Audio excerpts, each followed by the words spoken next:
There's a passage from Mark that typically reads, "If you can believe, all things are possible to him that believes." That's the old King James Version. And I was driving here and I've been thinking a lot about waves of possibility because I'm reading this quantum science book right now and it's phenomenal. Waves of possibility and then objects. And waves of possibility are what exist until the observer looks. And they are doing the research on this over and over and over with experiment after experiment, that these electrons, they move as waves, and then when someone's present looking, they change and they show up as something singular and stable. So when we are not paying attention, there's all sorts of possibilities, and when we are paying attention, it collapses to whatever we are focusing upon. Pretty cool. Crazy. So the way I translated that verse is, if you have the power of assertive and persuaded confidence, anything and everything is possible for you. Or, if it is possible for you to trust, being fully persuaded of the outcome, you'll have the power to do or see anything become a reality.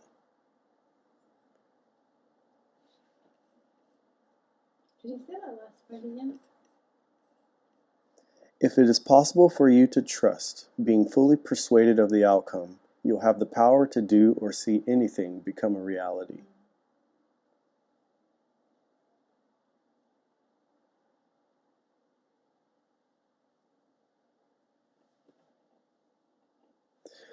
As time goes on, the ability to think expansively also grows. We have the potential to continually think outside of the box. I have a box, and let's say my starting box involves the family I'm born into and the way they teach me to interact with them and the world and the language we speak in this family and the way we deal with holidays and the way we deal with conflict and the way I try to connect to my parents and the feeling of love and rejection and frustration and all the dynamics of being in a family. And so that's a box. And of course that box is within many, but as a child I only know the family box. And so then the box expands for me personally as I branch out into school and I'm learning to have the same type of interactions but with different people from different boxes. Their family boxes are not like mine. The dynamics are totally different. And so we are like pushed into a much greater world of possibility when we run into people that we actually don't understand. And there's a lot of frustration and things, just there's a lot of stress in growing up in school, right? I say in school because if you're homeschooled, you don't have to deal with that stress. Well, that's not necessarily true, but most times you don't have to deal with that. So Lance is actively pursuing the ability to expand into greater thought. Meaning, I'm curious where my limits are. Where are my limits? What are the things that frustrate me? What are the things that cause anxiety? What are the things that stress me? I should say him more accurately. This is the box within which I'm living my life. But if I can keep pushing and keep pushing, then there's expansion. And belief or trust or faith, it's all the same idea, the same word, is how I can push back. And push back may not be the best way of saying it. I'm not confronting, I'm not resisting. It doesn't feel stressful to push back. It feels like growth to push in this way. It's like, oh, my worries and my concerns, my emotions that don't feel that great are actually opportunities for me to become the next best version of myself if I will look them in the face. Let me just say, if you are willing to look the emotions in the face, you are the victor. Because the role that the ego plays is to continually make you feel like you are less than. And as soon as you look in the face of ego, ego backs down. It's just that simple. There's not much of a fight there at all.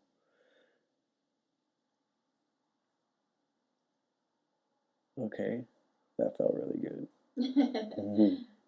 That just came out of nowhere. I wasn't sitting in this chair or something.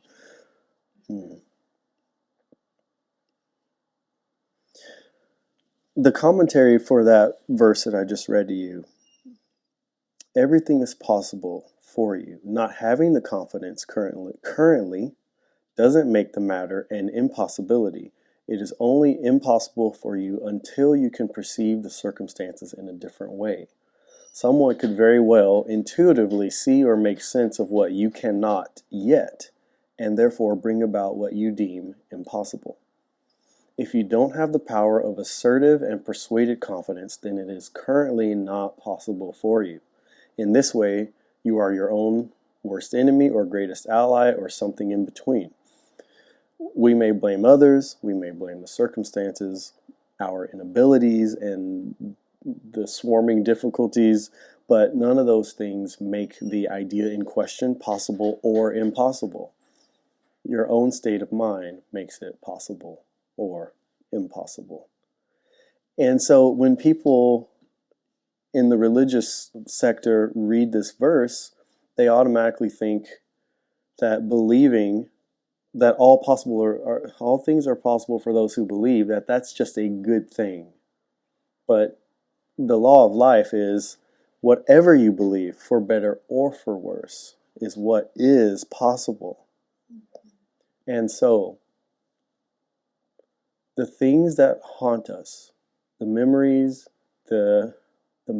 let's just call it the memories, the trail of tears that we've had for years since we were however old, that whatever we feel and think and believe about those things currently is the reality that we're creating now, and we're projecting into the future as well. For example, what will so-and-so think of me? And that's a long trail of tears that comes from somewhere a long, long time ago, that I'm worried about what people may think of me. What's another example? Does anyone have an example of a trail of tears? Which is just to say, the repetitive thought that's kind of followed you along the way for quite a while. Yeah, so many things. So many. Yeah, right. Like an expectation of I will do this career because my mom did or my grandma did, or something along those lines, or not really. Mm-hmm.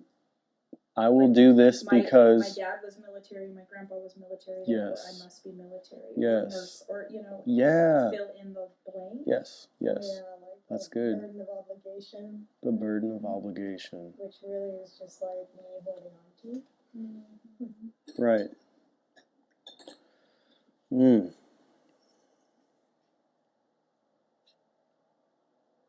Okay, so along with that, about there being waves of possibility, and all you have to do is observe, and it collapses to one thing. There's all these possibilities, but you look and you see one thing, for better or for worse. This mantra came to mind today: expecting things to change for the better, and things can change right now. Expecting things to change for the better, and things can change right now. I don't know why I'm snapping. It kind of helps. Yeah,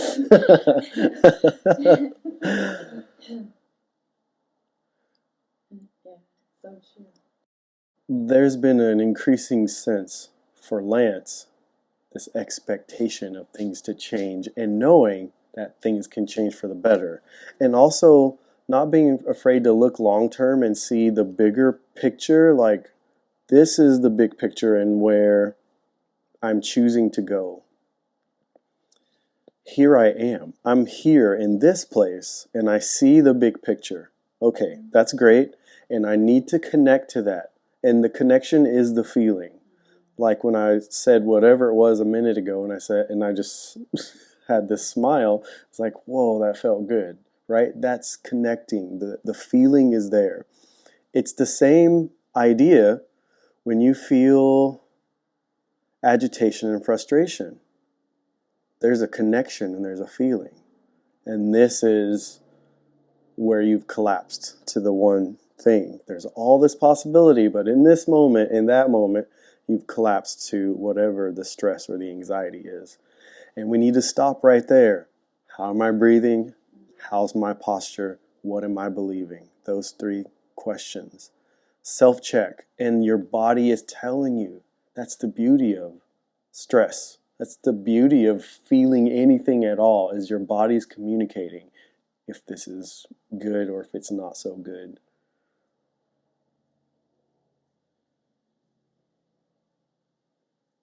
So we can halt the emotions and the thoughts just by observing, because the emotions and the thoughts are also the way the ego pops its head up and then tries to sit on the throne of your life. Okay.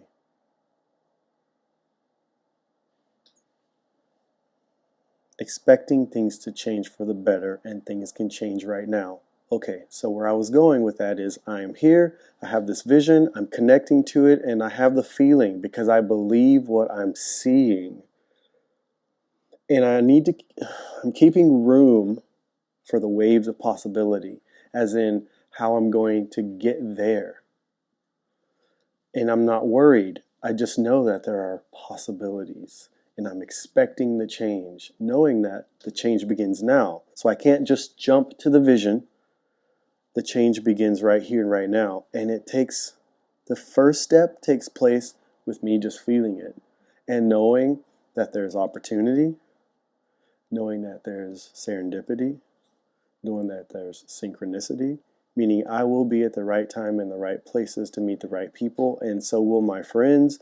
And so my friends also help me find the serendipitous connections and da-da-das, and Lance is experiencing this on the frequent. Like it's regular to have events come in and new people, and here's new conversations and new opportunities, and the snowball picks up speed and it picks up speed, and then before you know it, you're that much closer to the large picture. All things are possible for those who believe.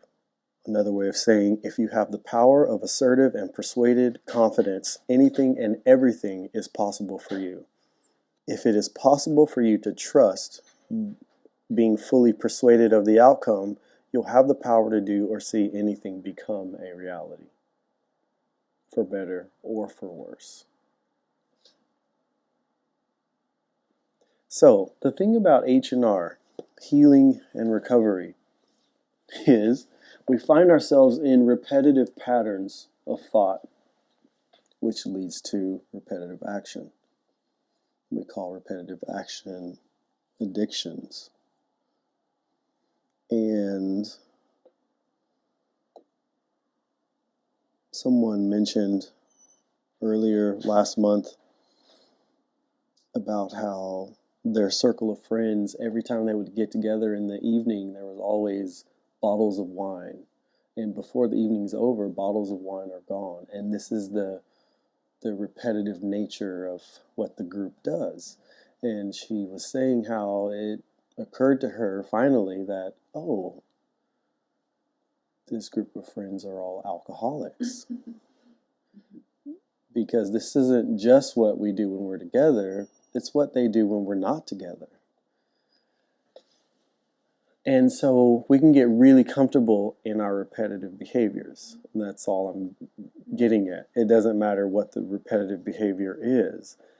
So I could become addicted to going to the gym And over the years, I've had to take a close look at that because there have been points in my life where I was there 6 or 7 days a week, not because I had to be, but because it was some kind of habit, and I thought I was going to lose something if I didn't do it.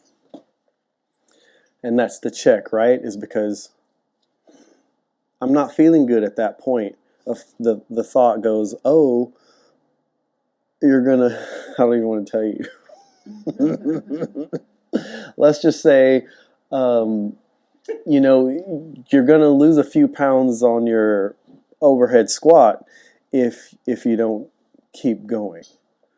And the feeling is, it's not a good feeling. In me, there's a fear or there's an anxiety of loss. And that's my chance to tune into the body and go, why am I feeling this? And recognize this is the ego speaking, which is why I do not feel good. When the ego's not speaking, I feel good. Everything's fine. Repetitive habits and thoughts. Healing and recovery. So Lance needed to find what it was within him that needed that repetitive thing to be and to continue doing it. What are you missing, Lance? What are you missing? Because are you going to lose yourself? This is a large question for all of us. Are you going to lose yourself if that thing, whatever that thing is, suddenly does not exist? And it should be an easy no, I won't lose myself. But if the fear, that anxiety is still gnawing at you, then we've touched on something that we really need to look at.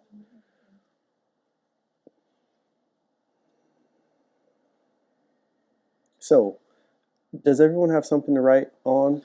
I would like to ask you to write down 3 to 5 feelings or emotions.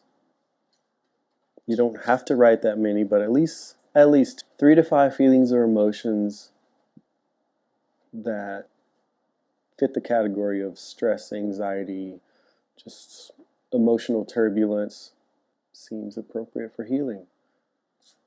You will not have to share this. You may have the option to if you'd like, but you won't have to. So just be honest with yourself. For some reason, I feel like saying, if you have the urge to draw anything related to any of your words, now's a good time to. Okay. Sammy, would you mind? Are there any on your list that you would just like to say? And what I mean by say is just read the one, whatever it is, just read it to us. Some level of anxiety / wondering about my next job or move with my career.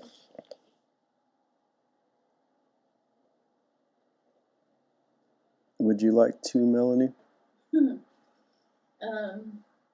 mean, I don't have to, I just wrote down words, But that's fine. So I've been having a lot of anger lately. That's been coming up a lot, and a little bit of anxiety. Yeah.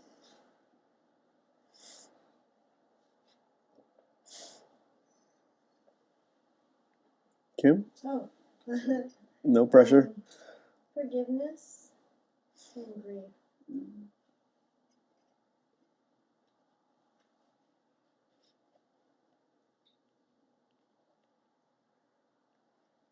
No pressure, Aaron. You don't have to. Okay, good. Good. Good for you. Yeah.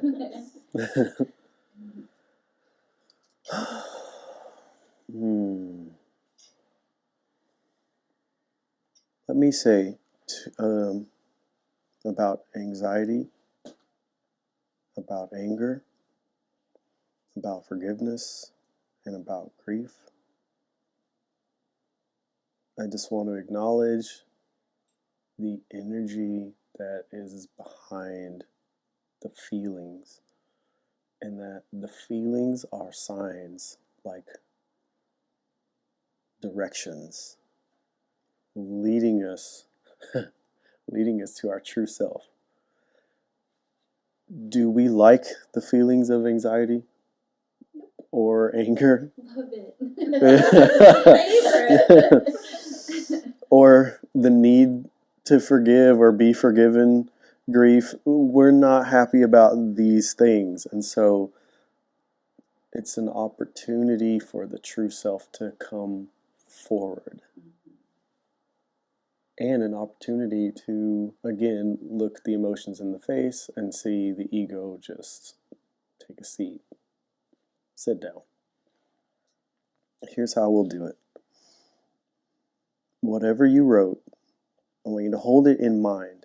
So if you need to write, that's totally fine. But we're going to close our eyes. So we're going to close our eyes. If you need to write, that's fine.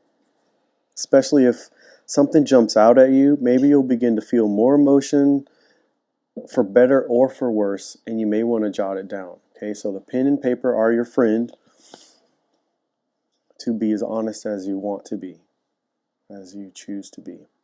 Okay, see the issue, the feelings, the person, the circumstance. See it. Maybe there's too much on your paper for you to see all of that, but maybe also you can see them in bubbles in your head, but see it.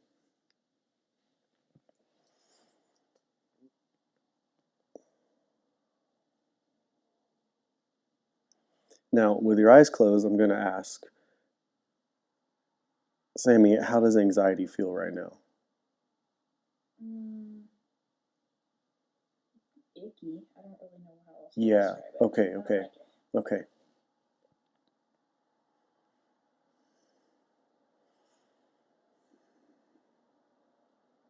With your eyes closed, I want you to listen to the sound,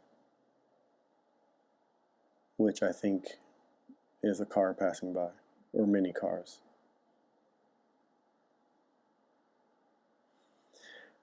Now, I want you to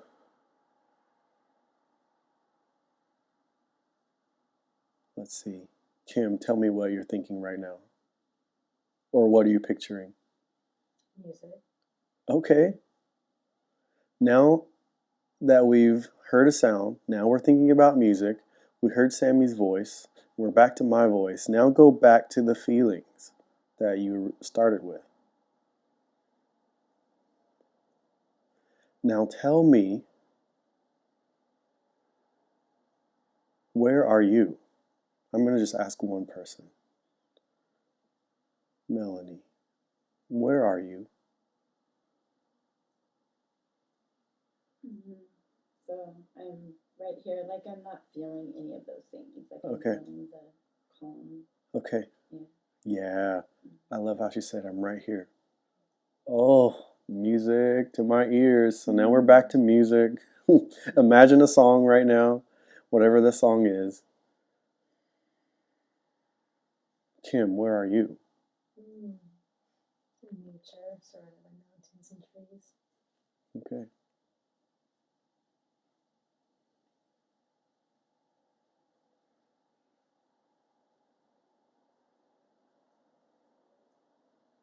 Sammy, where are you? I'm right here. Do you still see anxiety when you're right here? Nope. Do you, and Melanie already answered. She said, I don't see any of those things. I am right here. Mm-hmm. Kim, as you are envisioning and sensing the mountains and the trees, do you feel or see any of the things you wrote down? Okay.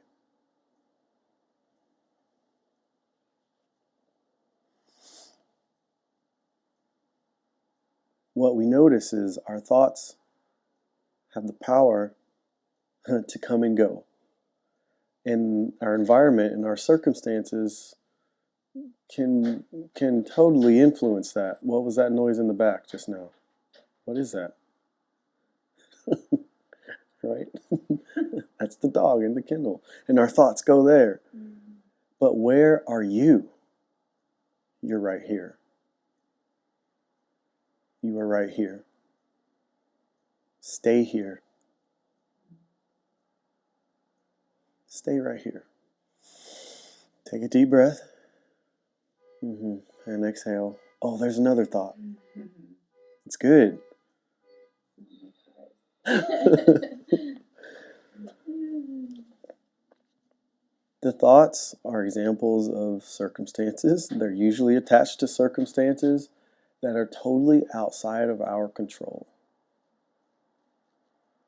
There's nothing I can do about the dog moving in the kennel, or the clock that's ticking above my head, or the car beeping outside, or the cars driving by. I'm not going to jump out there and be like, what are the license plates? Who's driving? Where are they going? I'm not going to get involved. I'm going to stay right here. I am right here. And that sense of I am is always the truth. That is always the case. Wherever you are, I am is the truth.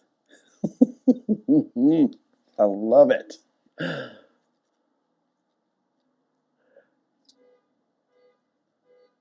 There we go. There it is. Man. It's just so easy to, like, it feels so good to be in that place. And it's just, it is interesting at how easy it is to, like, just throughout the day. I start my morning like that, and then throughout the day, Throughout the day, right. But to be able to just be there. Yeah. Yes. It is a challenge to stay there all the time. The thing is you are it and it is you. It's with you all the time. It's just your choice to be aware of who you are in this moment. Because this moment is the only thing that's actually happening. Everything else is imagination. Even memory is still imagination, right? And the future, that is definitely imagination. All of the worry and all of the concern. What we feel right here is so good, right now, right here, is so good. And that is the power to tap into your creativity to create the life that you love. It's right here. But as long as I, or you, stay in the past about what happened or what did not happen, or how they treated me and what they said to me, and how those emotions make me begin to project what other people are therefore going to perhaps think and say and whatnot. Ego is now on the throne of your life, and you cannot create the life you love that way. Ego is now creating your life for you. The thing about ego is it comes from an ancient word in Hebrew that was originally translated as the serpent. And the portrayal of the serpent is this sneaky thing that is also windy and tricksy and subtle and tricks Eve into eating this apple. This is the ego. So Wayne Dyer says it's edging God out. Okay. Okay, yeah. Yep. And it is.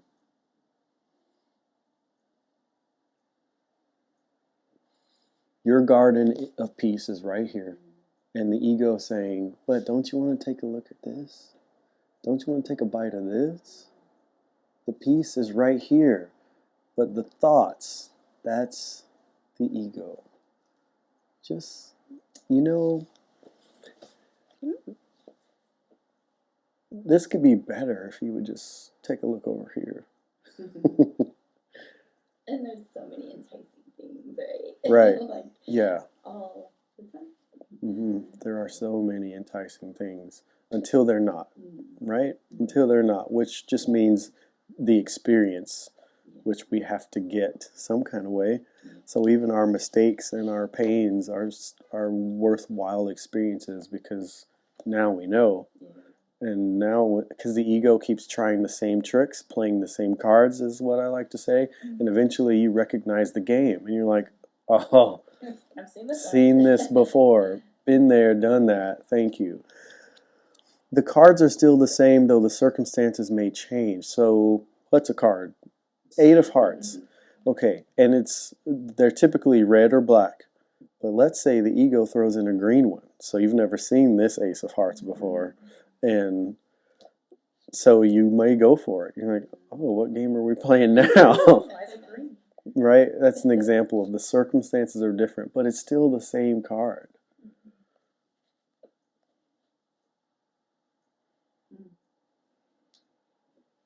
Only you can know the pattern of the game your ego plays with you.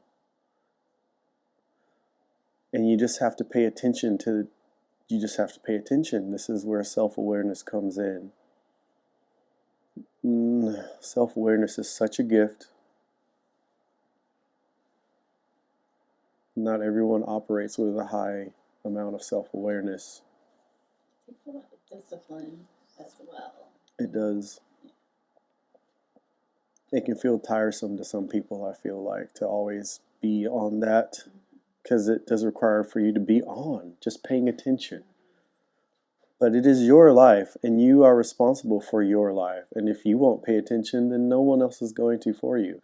Some micromanagers may try, some very codependent people may try, but then you have to deal with that unhealthiness, and that you don't want those relationships, though they are well-meaning, but there's nothing healthy about it. Ultimately, this is really hard for parents, which I think we all are. You're an aunt. So, and you're the oldest of your group. So, we're well-meaning, but we're only responsible for ourselves ultimately. And as parents, we have the job of guiding, not controlling. They're two very different things. A little control's good at the younger ages, I suppose.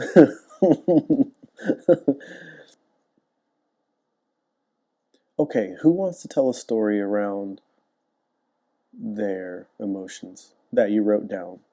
Would you like to paint a picture for us about what happened or happens or why it happens? It doesn't have to be long. Maybe you can give us a short story in 60 to 90 seconds. And we're just going to talk about the story to watch what ego does. So this is beneficial. I'm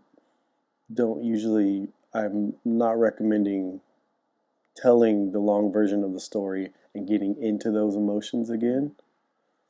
But for the sake of the experiment and seeing ego, it's really good that we talk about the story, because we can pull out all the things that self-awareness requires and getting back to who you truly are. Okay. I can tell a story if that's the... Share if nobody else wants to. Okay, 60 to 90 seconds? Okay, 2 minutes. I need to throw something. Yeah, your book. Some hot tea. I have been struggling for several months with a particular person who has been a friend of mine for many, many years, and I currently work with. And multiple times I've spoken with Lance at H&R last fall about it. There have been some very jealousy-based things that she has said to me and to other people that it's gotten back to me. And I made a decision last week, 2 weeks ago, to essentially just walk away from the friendship. So trying to navigate how to still be on a team with this person, but that change in the personal friendship it's been a challenge.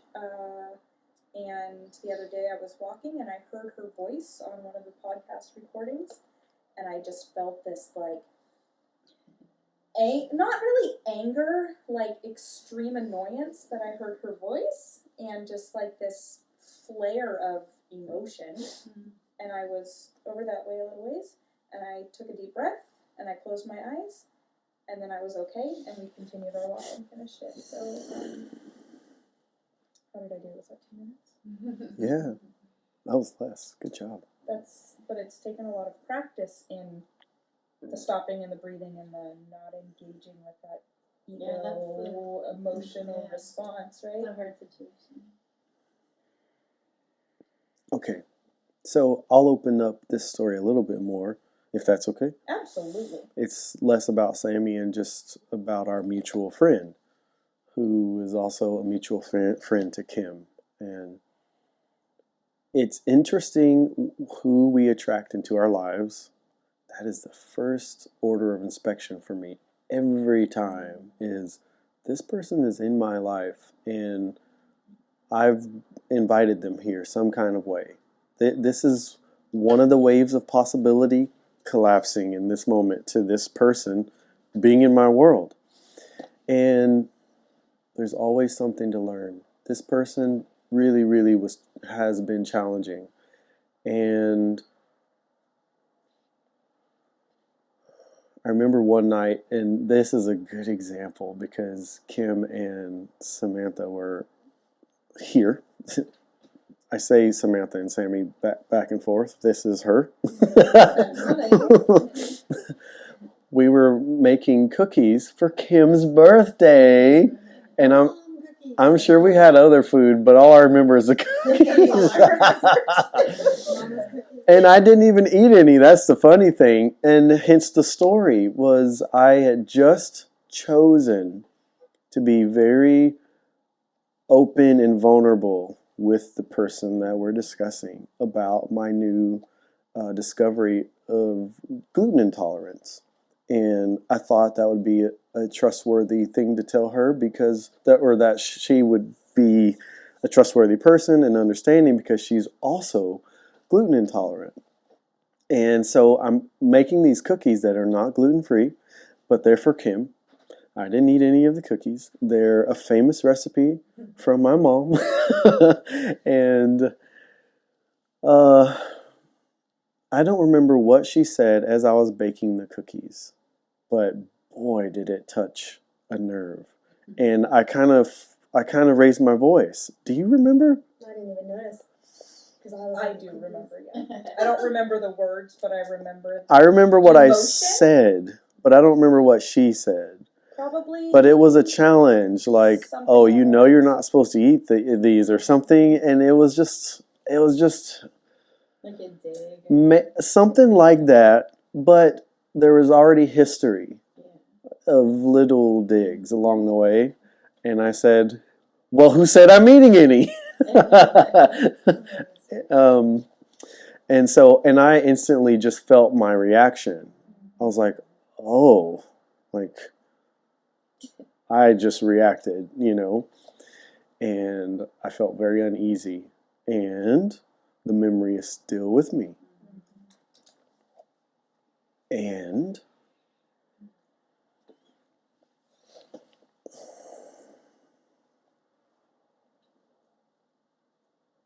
Lance has struggled to understand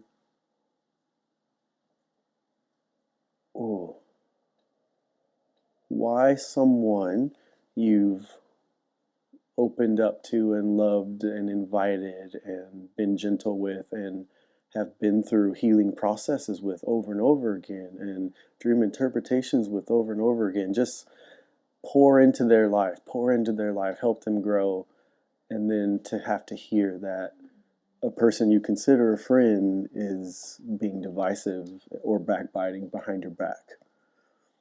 And what a strong emotion that was. It doesn't feel very strong now, but for when I had to deal with that very recently, I guess maybe a week ago, it was just so helpful to deal with it, to look it right in the face and speak to it. And I had to speak to her, directly, because environments like this we just don't want that kind of stuff around, you know? So it's like, we are really trying to change our lives here, and this kind of behavior doesn't fit with what we're up to. And it's tough, you know, to have to come to decisions like that. But also, leadership requires, at some point, you just have to say, all right, it's been like a long time of this, and we can't keep having it anymore. Was she open? Like, was she responsive? Not in the way I had hoped. It was a gentle conversation. It was over the phone. I had seen her storm out of places before with an attitude, so I didn't want any of that to happen. So we talked on the phone, and it was a tiny bit defensive on her part, or excusatory, like making excuses a little bit. The feeling that Lance had comes from a place of expectation. I'm expecting some sort of behavior from her in this case. And letting go of attachments like that are just interesting. It's interesting to see it, you know, to be aware of it is what I mean. So that's where the ego for me was able to get in without me noticing. And I'm doing this side to side because it's very sneaky how the ego gets in there and goes, oh, look at you. You think you're helping, and you think you're da da da da da. That emotional attachment is there. So that now when this person said something to me about about cookies, I'm like, you know. And which now I see was a sign that I could have done and handled some things better earlier on, instead of letting it mount. And I just let it mount. And I was calling it patience, and maybe it was patience, but still not the best leadership for me in that case. I'm glad it was me and not anyone else in the group. I feel a sense of loss and sadness over that. And I honor that because everybody's on a journey. And so I see and know that there's this awesomeness there. And so I think that's the sadness. But I also know, I mean, sometimes, and I learned this as a parent, when you as an aunt have probably seen it also as the children, and that's where the ego brings us to emotionally, instantly. Ego takes over, I'm 4 years old, and that I can recognize that sometimes anything that feels ugly or hurtful or painful is just somebody's cry for help. On some level, that's what that is. And when the time is right for her, she will have that aha moment because she's brilliant. And I honor that in her journey, wherever it needs to lead. If it's separating paths at this point, who's to say that we're not going to come back around? Right. And I think along those same lines, it's okay to also walk away and honor our own spots. Like, it's okay to say, you know, this is not serving me. This relationship is not working for me anymore. I'm walking away from it. It doesn't mean she's a bad person. I absolutely don't believe that. It's just that I can't continue my path towards growth if I don't cut that. Yeah. You know, and I agree with you 100% that doesn't mean that the paths will never come back together. It just means that right now, in this moment, I've got to go my own way. And I think the tricky part is just navigating that professional with the personal. And it's something that I've been tangled and struggling with since August when I started working with her. And that, yeah, so It can be really emotional. That is like I always think about when you go on an airplane, you tend to put your oxygen mask on before you help other people, and that's basically what you're doing. You're sitting here being like, what serves my highest good so that I can be what I need to be, and you're putting on an oxygen mask, and that's very honorable.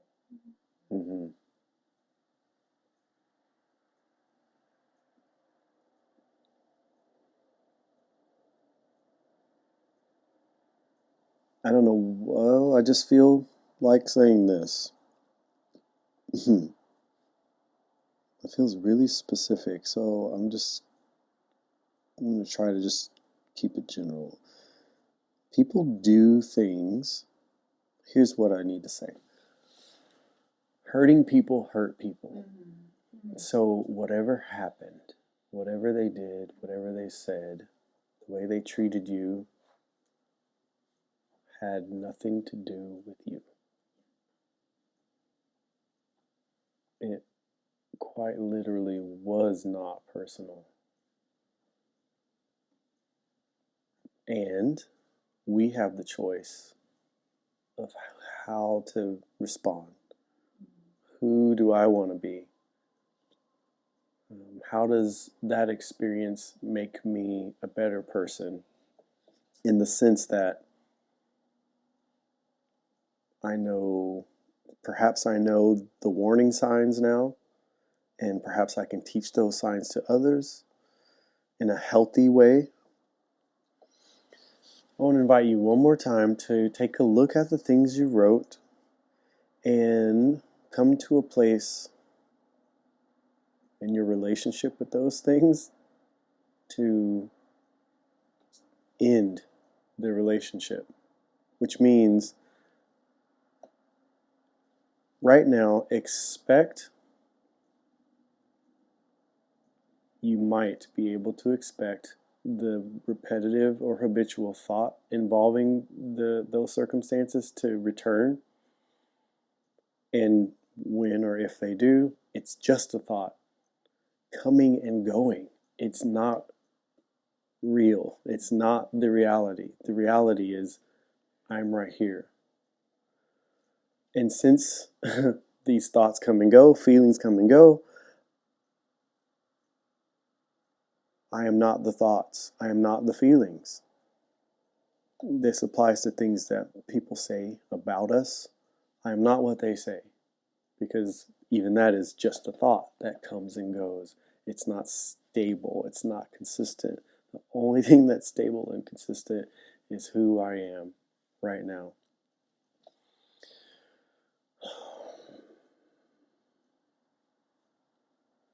Does anyone think they cannot get to a place where they can sever ties with the feelings or the emotions that they've written down?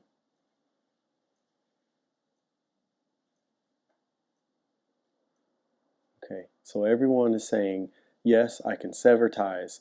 And more so, if it's not a yes, I have severed ties in this space right now, then we want to deal with it just a little bit longer.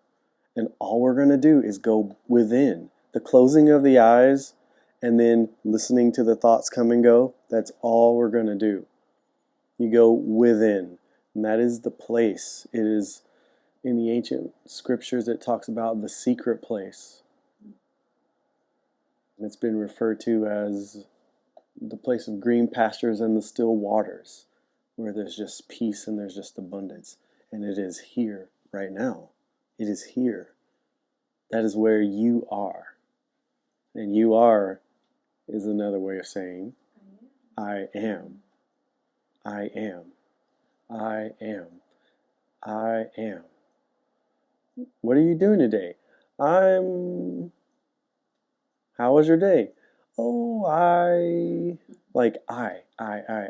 That is the thing. It is the thing. Any other thoughts or questions or concerns?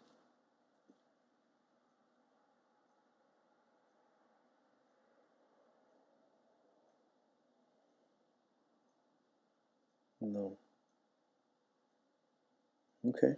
I feel like I'm out of words, so remember your breathing practices. If you know them, I think most of us do. Are you aware of some breathing practices? I mean, yeah. Okay. Even if you don't have a practice, just taking a few deep breaths changes everything. The point of contact to who you are is the breath. The thing that keeps your I amness going is the fact that you're breathing. And when those thoughts and emotions come on, your breathing changes. It's going to be shallower. It's probably going to be less frequent. You'll start to pause. You'll hold your breath, is what I'm saying. Just breathe. And that brings you back to the reality of who you are right now, which is I am. I am is so important. It's just about conscious awareness. I am conscious awareness. I am right here, right now. And it is what has started this whole journey, is I am. In the Hebrew language, the shepherd, today we call him Moses, he asked what God's name was, and God said a certain thing in Hebrew that today we translate as I am. And the sentence was, I am that I am. And it's a long story, I won't get into it, but it branches back to conscious awareness. I am, the thing that started everything, conscious awareness. There's no way for us to be, B-E, there's no way for us to be without conscious awareness.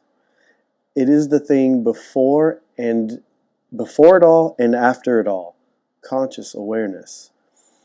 It's downward causation, meaning it takes something brilliant to do all the things that we're doing. The way her pen is stroking the page, the way your eyes are beaming around the room. It takes something genius for all of this to take place. It doesn't come from the bottom up. There's no way to get from a rock to consciousness. That is impossible. It's the other way around. Consciousness, waves of possibility, can make everything collapse to one, physicality. This is the nature of I am. This is the nature of what has been called God.